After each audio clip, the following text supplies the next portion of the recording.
Olá, meu irmão e minha irmã. Sejam bem-vindos ao programa Papo de Fé na Catedral. E hoje estamos aqui com o padre Odair José Rodrigues. Ele é pároco da paróquia Nossa Senhora Imaculada Conceição do quilômetro 18 e é o chanceler do bispado. E vai falar hoje para nós sobre o sacramento da confissão. Bem-vindo, padre, ao nosso programa. É um prazer tê-lo aqui conosco. Doutor Ariovaldo, agradeço a oportunidade de estar participando desse programa da Catedral. Mas o senhor sabe que antes de a gente falar sobre o tema, nós queremos conhecer um pouquinho da sua vida. O senhor é osasquense?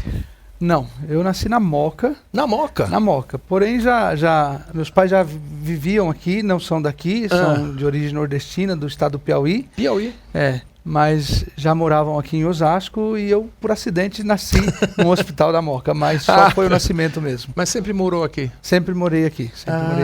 Tá. E o senhor tem irmãos? Tenho duas irmãs, exatamente por causa da minha primeira irmã, que a mais velha, que eles vieram do Piauí para cá, né? Ela é deficiente, especial. Então eles vieram para fazer tratamentos nela, para ver se ela podia andar. E por isso eu acabei nascendo aqui. E seus pais moram aqui? Moraram um tempo e pouco antes da minha ordenação, 2 anos antes, eles se mudaram para o interior de São Paulo, a cidade é Jaboticabal. Bom, uma grande cidade, né? Grande cidade. Bacana. E aqui de parentes, o senhor tem quem? Tenho primos, tios. Eu tenho mais uma irmã, mais nova que eu, e essa mora lá no interior com eles, casada. E com tanta atividade que o senhor tem, tem algum hobby, padre? Faz alguma... para se distrair, como diz? Não tenho um hobby específico. Na verdade, como o senhor mesmo disse, algumas atividades, alguns trabalhos. Então, quando é o dia da folga, mais ou menos da folga, que é a segunda-feira, então prefiro ficar em casa. Uma coisa que eu gosto muito, e aí todo mundo sabe, né? Para quem tem algum contato próximo comigo, tem alguns cachorros. Que legal. Seria um pouco como que o meu hobby. Que legal. Quantos cachorros você tem?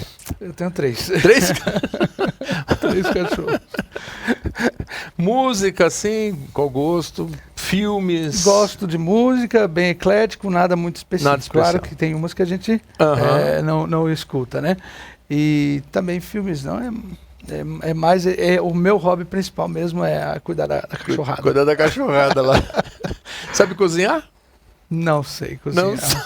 Sei comer uma boa comida, mas cozinhar não sei, não tenho. Não. Ajuda a comer. Ajuda. Sou um bom ajudante de cozinha também, isso é tranquilo, isso eu ajudo bem.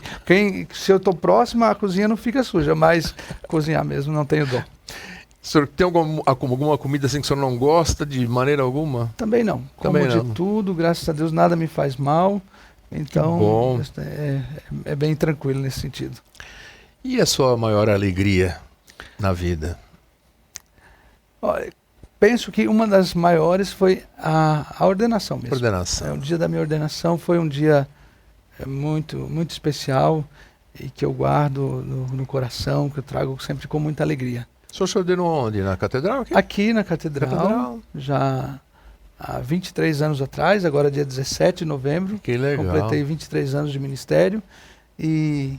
Dom Hercílio ainda? Não, Dom Francisco. Dom Francisco? Nosso primeiro bispo, né? Foi ele que me acolheu no seminário. Poxa. No dia da minha crisma. Eu tinha acabado de chegar na comunidade. Eu nasci na igreja católica, fui batizado, fiz primeira comunhão com 9 anos. Mas era católico de vez em quando, ia à missa, né? Aquele começo de... Exatamente. E aí... Com 17 anos fui procurar a igreja para ser crismado, fazer a catequese de crisma, e aí foi o meu encontro com Deus. Foi nessa catequese crismal que eu fiz uma experiência de Deus, e a partir de então não saía mais da igreja, né? E começou a despertar a vocação. Mas não pensava nisso antes? Quando criança, cheguei a dizer, mas assim, algo muito, muito vago, né? Que gostaria de ser padre, mas bem vago mesmo. Tá.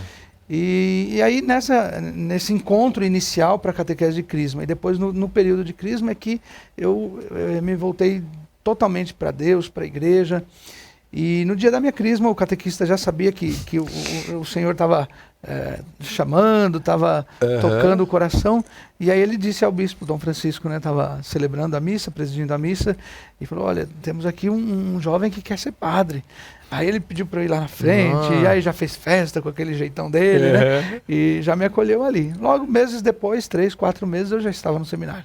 Que legal. Foi bem rápido. Assim. Foi rápido, né? Foi rápido, não foi aquela rápido. coisa, vou pensar, vou fazer, não. Não, foi bem célere. Mas o senhor é decidido assim na vida. Nem sempre, mas procuro. E então foi Dom Francisco. Dom Francisco. Eu fui, depois na ordenação de padre, eu fui o penúltimo, né? Depois teve uma turma, depois de mim, com 3 padres que foram ordenados por ele, depois aí veio Dom Hercílio. Dom Hercílio. E o senhor começou a trabalhar aonde? Depois? Aqui na Catedral. Aqui na Catedral. Eu naquele ano que eu fiquei diácono, que eu ia ser ordenado diácono, o Monsenhor Claudemir, o vigário-geral, pároco aqui da Catedral, né? Ele solicitou ao bispo que ele precisava de um diácono e queria todos os anos, ele queria um diácono aqui na Catedral. E assim, na minha turma era eu e mais um padre, esse já falecido, foi morto. Então, entre nós dois, eu fui escolhido para vir para cá. Então eu vim para cá, fui ordenado diácono e realizei o meu ministério aqui. E fiquei mais 5 anos ainda. Meus 5 primeiros anos de sacerdócio foi aqui na Catedral de Osasco. Foi na Catedral. É meu primeiro amor como padre, né? Claro que as outras paróquias onde passei, sem dúvida, eu tenho um carinho muito grande e me deixaram marcas muito importantes.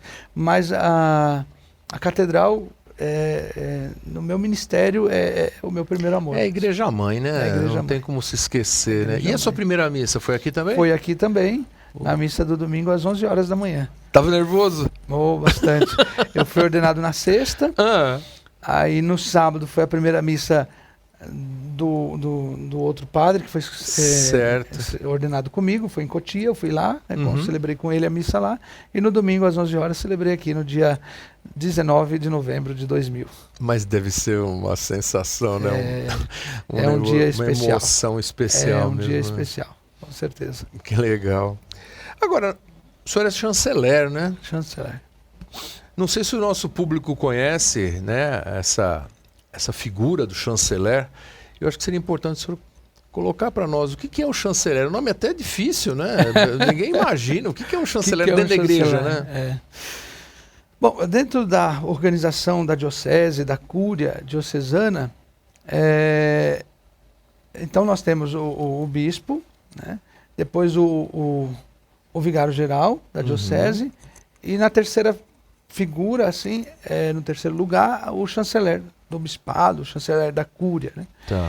E o chanceler é aquele que dá fé pública aos atos do bispo, né? É o que dá fé pública aos atos do bispo. Então, são vários serviços, são várias coisas que o chanceler faz, mas voltados para a área da documentação, tanto de preparar documentos que o bispo emite e assim assinar esses documentos com o bispo. Então, nos documentos importantes da diocese tem a assinatura do bispo e a assinatura do chanceler, e também na organização dos arquivos, né? Então, na chancelaria tem todos os arquivos, tanto pessoal dos padres, quanto das paróquias e outros diversos arquivos. É uma espécie, para ser uma palavra mais próxima, é um secretário. É uma espécie de um secretário. Puxa, mas também. Uma responsabilidade, né? Porque imagina só o número de documentos, né, que o bispo emite, e isso tem que ser guardado, arquivado. Tem que ser preparado, guardado, arquivado, e é um serviço burocrático, né? Vai um pouquinho, quando a gente é ordenado, você quer ir para as paróquias, trabalhar com o povo, realizar os trabalhos pastorais, né? Então, a chancelaria é um trabalho mais burocrático, de escritório, né, de ficar ali. Mas é algo também encantador que nos coloca diante de diversas realidades e situações que também fazem parte do ministério, que ajuda a crescer. E é necessário também, para uma boa organização da diocese, esse serviço. E vocês já entraram na era digital ou ainda não? A documentação toda digitalizada, como é que funciona? Ou é papel ainda? Não, ainda tem papel. A igreja, os documentos da igreja tem que ter o papel. Né? Por exemplo, o livro de batismo. Né? A gente tem tudo no computador, tem um programa onde você deixa tudo registrado para facilitar uma busca, enfim, né? Mas precisa ter o livro físico, e esse é importante e esse é essencial. Então, a documentação papelada na igreja é importante e sempre necessária. E aqui se guarda, na Cúria se guarda quem foi batizado na igreja, sei lá, né, dentro da diocese, na igreja Y, vem para cá? Vem para cá. Por exemplo, um livro de batismo tem o livro original e cópia. Certo. Então, o original fica na paróquia e o cópia fica aqui. De casamento, a mesma coisa. E agora, de uns anos para cá, começou-se a anotar e a registrar também as primeiras Eucaristias, também as celebrações das crismas, os que são crismados, porque tudo isso precisa estar arquivado e a gente precisa ter acesso a isso. Tem um material histórico até, né? Sim. Quer dizer, e às vezes a pessoa Bom, é difícil saber quando se você não sabe a paróquia que você foi batizado, não tem como como os senhores descobrir isso aqui, ou tem? A gente uma busca. Tenta numa busca pelo ano, pelo local onde morava, e procura ali as paróquias mais próximas. Tá. Às vezes consegue, pode acontecer. É um trabalho de pesquisa. De pesquisa. Que bacana.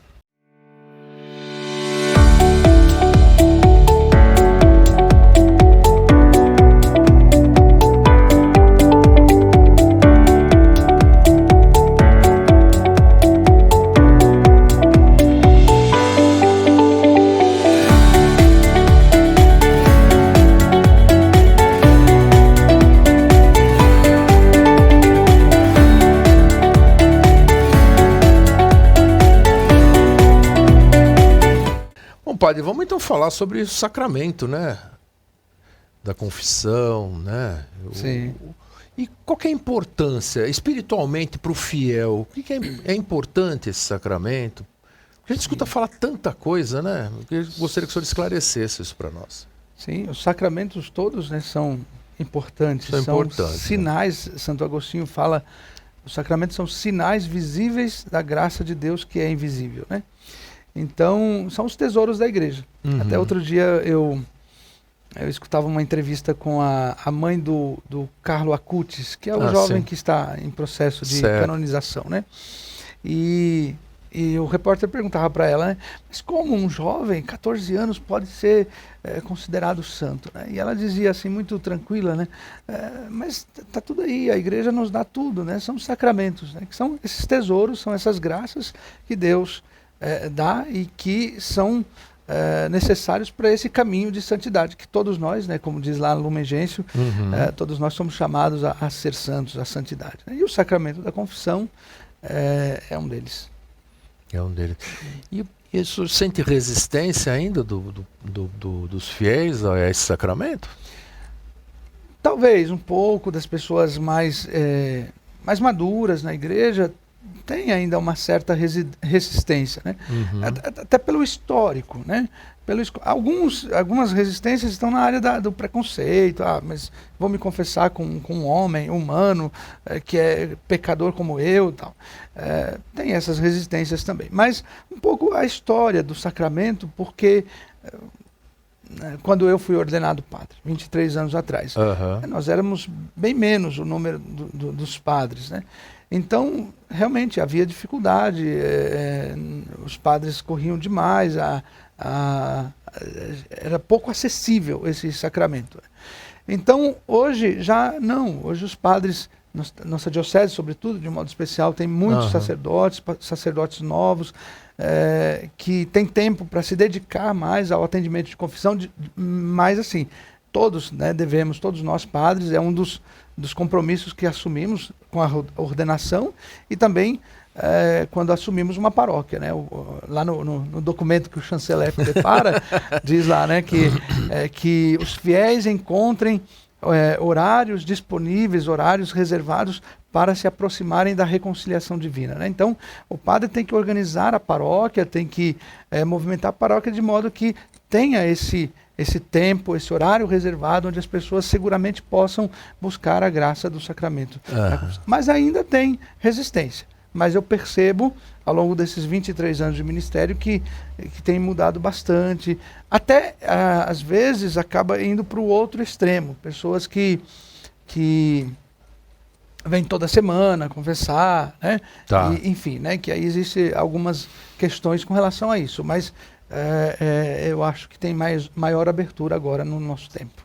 O pessoal às vezes pergunta se o diácono pode atender confissão. Não. Não pode. Não, é um sacramento que é reservado ao padre, né, ao bispo. É só. O diácono não pode. As pessoas fazem às vezes algumas confusões, sim, né? Mas isso é importante deixar claro. É bem importante. E para se fazer uma boa confissão, o que a gente pode dizer assim? Existe uma regra, alguns passos a serem seguidos? Como que funciona? Sim. A confissão segue alguns passos, né? São 4 mais importantes, né? O primeiro importante, grande passo para uma boa confissão é o exame de consciência. É você fazer um bom exame de consciência, rezar, né, antes, pedir a direção do Espírito Santo, porque diz a palavra, né? É o Espírito Santo que acusa, é o Espírito Santo que ajuda-nos a acusar os pecados. Porque todo pecado é uma ofensa a Deus, né? Uma ofensa ao coração de Deus. Então, pedir realmente a direção, a luz do Espírito Santo, né? E, a partir daí, fazer o exame de consciência. A base, né, para um bom exame de consciência são os mandamentos. Né? Certo. E examinar os mandamentos a partir de 3 aspectos, né?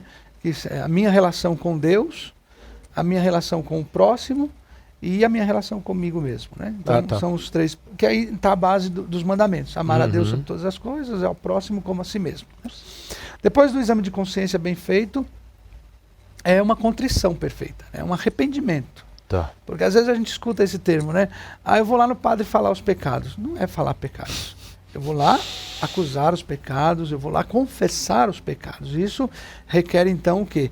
Uma contrição, um arrependimento dos pecados, né? E junto com isso um desejo de se emendar, de não voltar a pecar. Eu preciso ter esse desejo, eu preciso abrir o coração e nutrir no meu coração esse desejo de não pecar mais. Depois, escutar o aconselhamento. O padre pode ou não, mas geralmente se dá um aconselhamento, né, a partir daquela confissão. E aí, nesse momento, o padre pode até fazer algumas perguntas para entender um pouco melhor a questão do pecado. Não quer dizer que está bisbilhotando, mas às vezes precisa fazer alguma pergunta para entender um pouco melhor aquele pecado, né? E depois a penitência, que não é um castigo, né? Às vezes as pessoas pensam... Às vezes é como um castigo. Não, eu fui... eu errei, eu pequei e eu devo receber o castigo. Não. A palavra que é dita é a satisfação, né? Ou seja, para reparar o meu pecado, então eu vou cumprir aquela penitência, que pode ser uma das obras de misericórdia. São 14, né? 7 espirituais e 7 corporais. Então, o padre pode solicitar qualquer uma delas, né? Mas não pensando e não realizando como um castigo, mas como uma satisfação. Eu fui perdoado, né? Confessei os meus pecados, eu fui salvo, fui perdoado, e por isso eu faço esse gesto que me é proposto na penitência. Porque às vezes a pessoa tem um pensamento, eu posso pecar quanto eu quiser, depois vou lá e confesso para o padre. Não é bem assim, né? Porque aí, às vezes, falta a contrição perfeita. Então. Falta a contrição perfeita. Então, tá totalmente errado. E aí, também o cuidado, né? Porque, e se não dá tempo? Se não dá tempo. É verdade, a gente nunca sabe, né? E também se foi feita já com esse propósito, não teve arrependimento, então mesmo dando tempo não foi válido. Não é. E através da confissão existe uma renovação espiritual, né? O fiel, ele se renova, porque ele fica de bem, vamos dizer assim, né? Com Deus e com os irmãos, é isso, padre? É isso, exatamente. Interessante a palavra amizade aqui, né? Porque nós fomos chamados para amizade com Deus. Quando a gente olha lá no Antigo Testamento, por exemplo, com Adão e Eva, Deus os criou para a amizade, né? E o pecado quebra essa amizade com Deus, né, essa comunhão com Deus. Então, quando eu me confesso, seguindo todos os passos, como foi aqui dito, então eu volto a essa comunhão, eu volto a essa amizade com Deus. E claro que isso vai gerar um crescimento pessoal, né? Uma aproximação maior de Deus, um crescimento pessoal e também com as pessoas que estão ao redor, a comunidade, enfim, né? Agora, quanto tempo demora uma confissão? Tem uma lógica? O pessoal diz, eu não tenho tempo de ir lá na igreja. Existe alguma coisa assim, em média, quanto tempo? Dá para falar isso? Não tem, porque vai depender da matéria, né? Da matéria que o penitente traz para a confissão, né? Porque às vezes ele vem, fala e não tem matéria também. Exatamente, porque aqui tem uma questão importante, né, com relação ao sacramento da confissão. Porque quais pecados que eu devo confessar? Né? Tá. Qualquer pecado, um pecadinho do dia a dia, eu preciso ir lá na confissão, preciso procurar o sacerdote, né, para isso? Não. A igreja separa os pecados entre pecados veniais e pecados mortais, né? Tá. O pecado venial é o pecado do dia a dia, o pecado, né, que nós cometemos a todo instante, né, como diz o Salmo 50, o meu pecado está sempre à minha frente. Mas preciso me converter, preciso me emendar, preciso me arrepender, e isso eu posso fazer na missa mesmo. No ato penitencial. No ato penitencial, no começo da missa, perdoa pecados, né, ali, certo. Os pecados veniais. Agora, os pecados mortais, aí sim, eu preciso buscar a confissão, né? Então, qual é a matéria que eu devo levar para a confissão auricular, né? A confissão individual? Eu preciso de ter matéria. A matéria são os 10 mandamentos. Né? Então, qualquer pecado contra os 10 mandamentos é um pecado que eu devo confessar. Então, às vezes,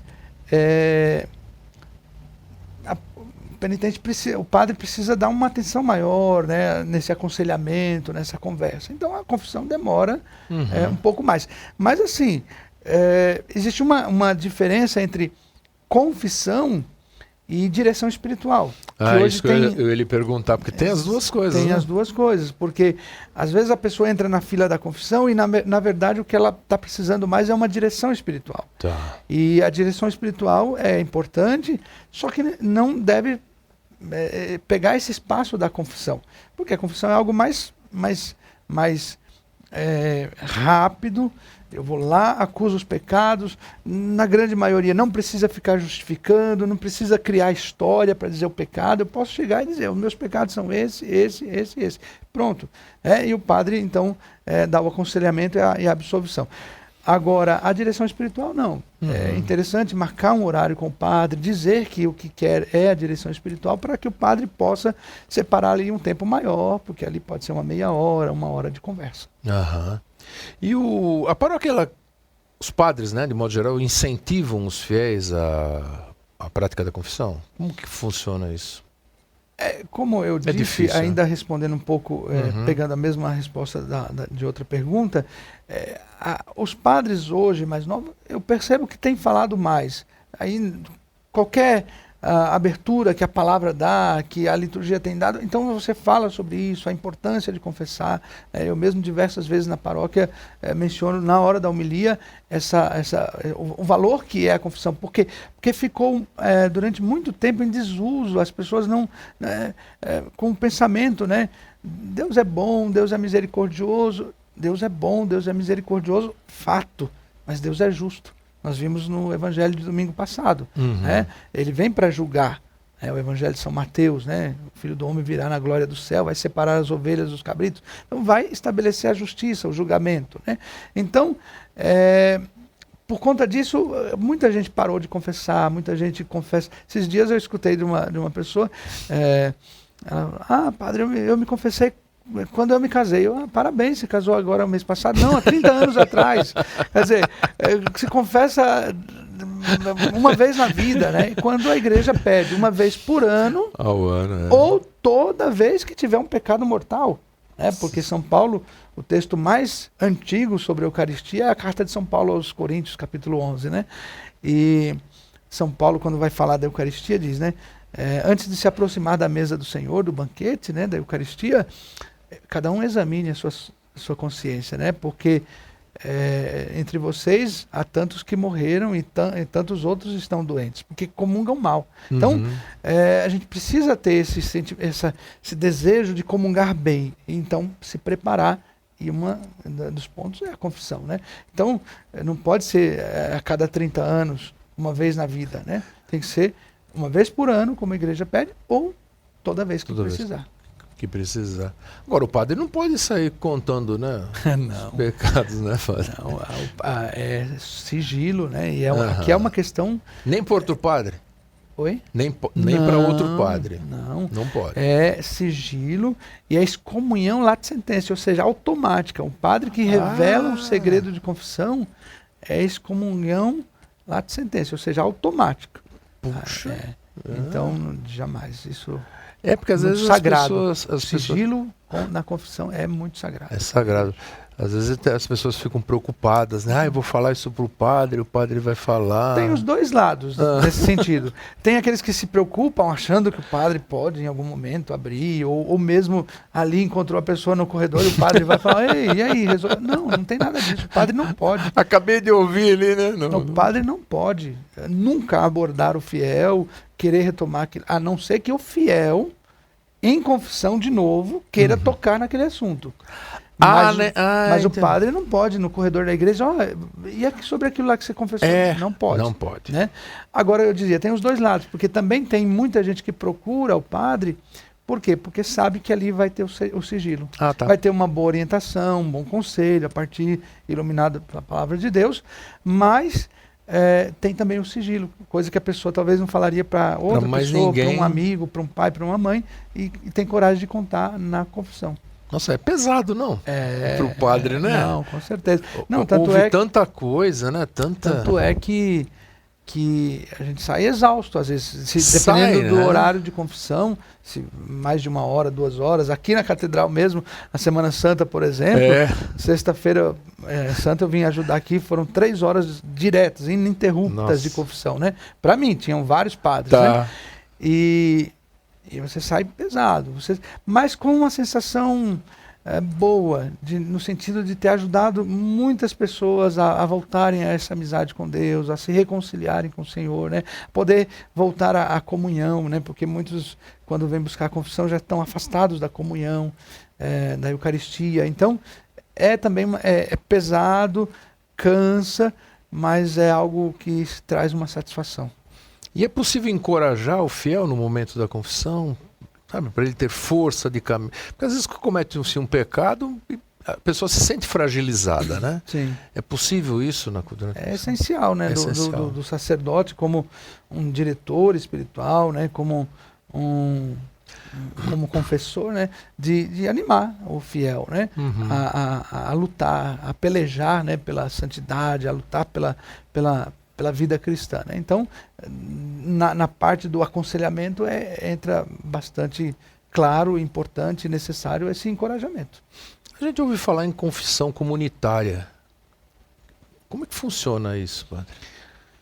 Também essa questão da confissão comunitária é preciso entender, né? Porque assim, na nossa igreja, falando aqui na Diocese de Osasco, isso já foi frequente em alguns momentos, há tempos atrás, quando se tinha bem menos sacerdotes. Então os padres, realmente, humanamente, era impossível dar conta. Nós já tivemos paróquias que tinha 43 comunidades, capelas. O padre assistia todas essas comunidades, todo esse povo. Então, é impossível atender. Às vezes, celebrar casamento, celebrar batizado, celebrar as missas em 43 capelas, e organizar a paróquia, administrar os bens e atender as confissões também. Então, para resolver isso, se faziam as confissões comunitárias, que era geralmente um momento de celebração, onde se fazia ali uma reflexão acerca do pecado, às vezes com perguntas, com cânticos, tudo. E aí convidava os fiéis a um arrependimento e no final dava absolvição. Sim. Só que mesmo naquela época, que isso era mais frequente, sempre foi pedido: quem tem pecado mortal, que procure o padre. Tá. Agora, aqui muita gente confundiu, porque você encontra, às vezes, fiéis que dizem que nunca se confessaram auricular, né, individualmente. Só em confissões comunitárias. Isso está errado. Né? A confissão comunitária, por exemplo, o padre vê que tem ali uma multidão de gente na Semana Santa e ele não vai conseguir dar conta de atender todas as demandas e atender todos os penitentes. Ele pode fazer uma celebração penitencial, bem feita, bem celebrada, com homilia, com pregação, mas orientar. Olha, quem tiver nas próximas semanas, procure a confissão individual. Quer dizer, ela não substitui, né? Não substitui. Não substitui. Esse é um entendimento do povo que acabou se apoiando nisso e não voltava para procurar, às vezes, quando necessário, a confissão individual. Os momentos mais fortes, Quaresma, né? Quaresma agora no Advento também, né? Também, né? É um tempo de preparação para o Natal, então são os dois momentos fortes, né? Onde, inclusive nós, paróquias, enquanto organização de região, geralmente marca as confissões comunitárias. Confissão comunitária porque vão vários padres para aquela mesma paróquia e atende todo mundo. Não que as pessoas confessam comunitariamente, mas são vários padres numa paróquia atendendo individualmente cada pessoa, né? Então agora, por ocasião do Natal, que é o tempo do Advento, o tempo da Quaresma é bem forte, é bem mais forte do que agora no Natal. E as paróquias todas, quando eu coordeno aqui essa região, né, esse grupo de paróquias aqui, as 10 paróquias, inclusive a Catedral é uma delas, e a gente percebe que tem bastante horários de confissão, os padres estão bem disponíveis para os atendimentos. Existe alguma relação entre esse sacramento da confissão e a Eucaristia?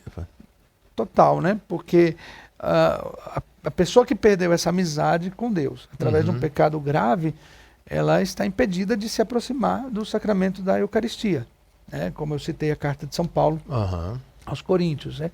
Então, a pessoa que tem a consciência, ela cometeu um pecado mortal, um pecado grave, ela para de comungar. Não pode, né? Ela deixa de comungar, e aí qual deve ser o desejo, né?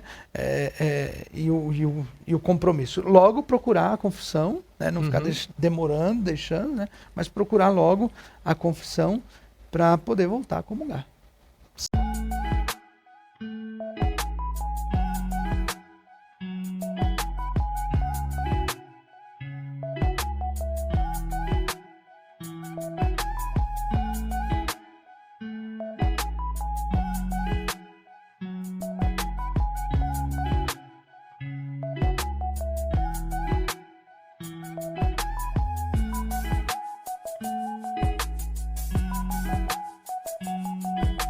Padre, eu queria que o senhor falasse para os nossos telespectadores aí, desse uma palavra de incentivo para que eles busquem o sacramento da confissão, né?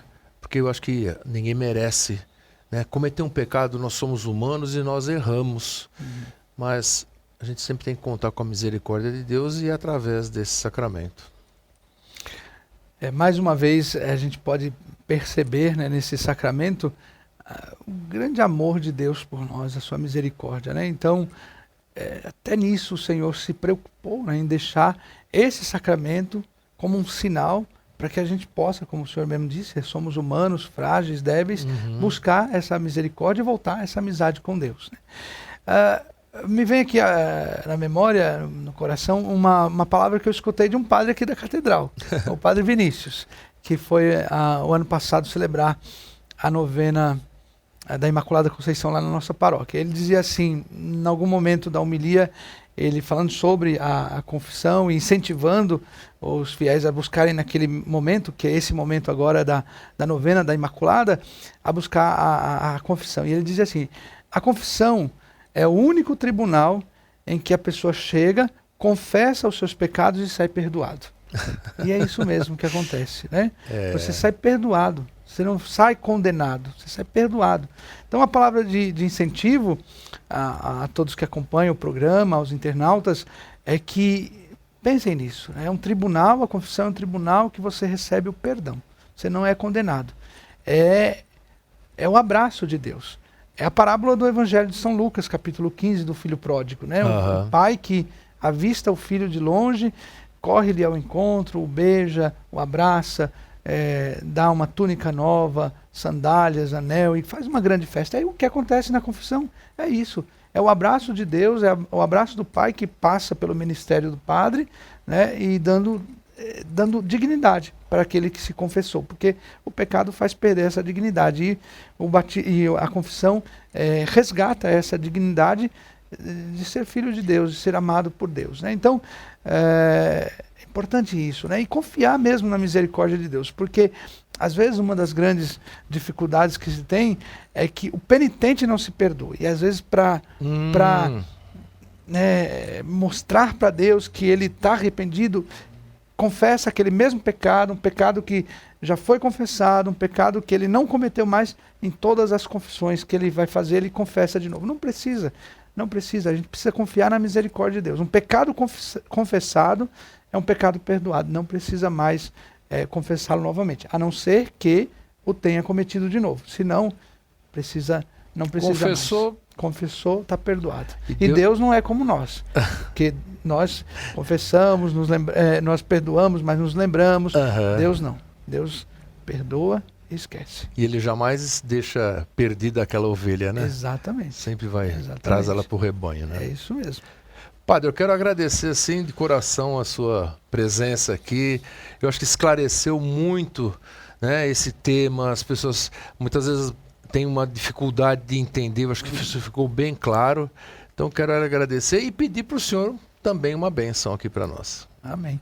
Eu também agradeço a oportunidade. Não sou padre de internet, não tenho redes sociais, então é sempre um desafio estar diante de uma câmera. Tá? Mas foi bom, hein?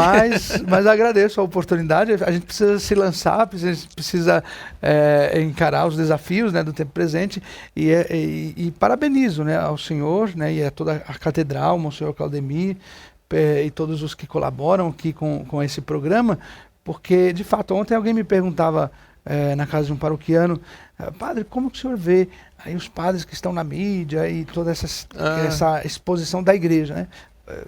É um risco, mas vejo como muito positivo, né? Porque o salmo da missa de hoje, né? Eu já celebrei missa, presidi missa com as irmãs no mosteiro. O Salmo 18 diz: seu som ressoe e se espalhe por toda a terra, né? E através desses meios, o som da palavra de Deus se espalhar, né, por toda a terra. E com esses meios, ela se espalha mais fácil. E a palavra de Deus, a doutrina, porque a nossa fé não é só a palavra, né, só a Bíblia, mas a fé na igreja é a fé na palavra. Nós cremos na palavra, no magistério, então nos documentos da igreja e na tradição. Então, às vezes, como o senhor dizia, né, nós não conhecemos a nossa fé, não conhecemos o que a igreja nos oferece através do magistério, da doutrina, né? Então, que o meio de comunicação ajuda bastante. Então, parabéns pelo programa. Muito obrigado, e obrigado pelo convite. Imagina, com certeza você vai vir mais umas vezes aqui. Se Deus quiser. O Senhor esteja convosco. Ele está no meio de nós. Que desça sobre vós a bênção do nosso Deus, que é Pai, Filho e Espírito Santo. Amém. Obrigado, Padre. Obrigado. Obrigado pela oportunidade, viu?